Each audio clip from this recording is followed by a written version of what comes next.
నా పేరు Musali Satish, CPI ML new democracy party Bhadrachalam division కార్యదర్శిని. ఈరోజు దుమ్మగూడెం మండలంలో ఇవాళ దుమ్మగూడెం యువత మొత్తం కూడా, అట్లాగే ప్రతిపక్ష పార్టీలు, అట్లాగే వామపక్ష పార్టీలు కూడా ఇవాళ విప్లవాత్మక నిర్ణయం తీసుకున్నారు. రోడ్లు పోసేంత వరకు ఇసుక లారీలు తిరగొద్దని చెప్పి ఈరోజు దుమ్మగూడెం మండలంలో ప్రజలంతా కలిసి ఇవాళ మహాధర్నా నిర్వహించడం జరిగింది. దీనికి అధికారులు 10 రోజులు మాకు సమయం ఇవ్వండి, ఈ 10 రోజులలో రోడ్లు నిర్మిస్తాం అని చెప్పి హామీ ఇచ్చారు. అట్లాగే లారీలు రాత్రిపూట తిరగకుండా చేస్తామని చెప్పి చర్యలు తీసుకుంటామని చెప్పి హామీ ఇచ్చారు. ఇది ప్రజలకి చాలా ఇబ్బందికరమైన విషయం. ఇసుక లారీలు తక్షణమే నిలుపుదల చేయాలి, ఇక్కడ రోడ్లకు మరమ్మతులు చేయాలి.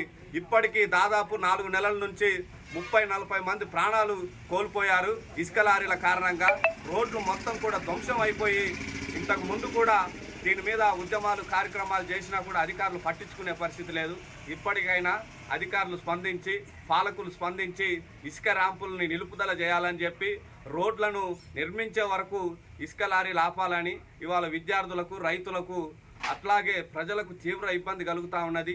దుమ్ము ధూళితోని ఇవాళ రోడ్ల పక్కలున్న షాపులంతా కూడా తీరా ఇబ్బంది పడుతూ ఉన్నారు. కాబట్టి దీన్ని పాలకులు అర్థం చేసుకొని ఒక 10 రోజుల వరకు లారీలను నిలుపుదల చేసి, తర్వాత లారీలను రోడ్లు నిర్మించినాక నడిపించుకోవాలని చెప్పి ఇసుక ర్యాంపులని ఇవాళ సిపిఐఎంఎల్ న్యూ డెమోక్రసీ పార్టీగా డిమాండ్ చేస్తూ ఉన్నాం.